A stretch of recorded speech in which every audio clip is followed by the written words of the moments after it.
Let's make fish ceviche. It's going to be so good. Start by cooking the fish. I'm using swai, but tilapia works as well.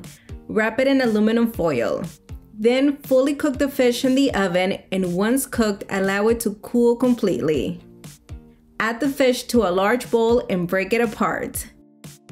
Next, add diced red onion, tomato, cucumber, habanero or your choice of spicy pepper, and chopped cilantro. Add lots of lime juice and enough salt to open up the flavors. Now mix until well combined and look at this beauty. It's time to serve. Add a generous amount of the ceviche to your tostada. Top it off with slices of avocado, radishes, red chilies or serranos, and cilantro. You could also add hot sauce. Enjoy!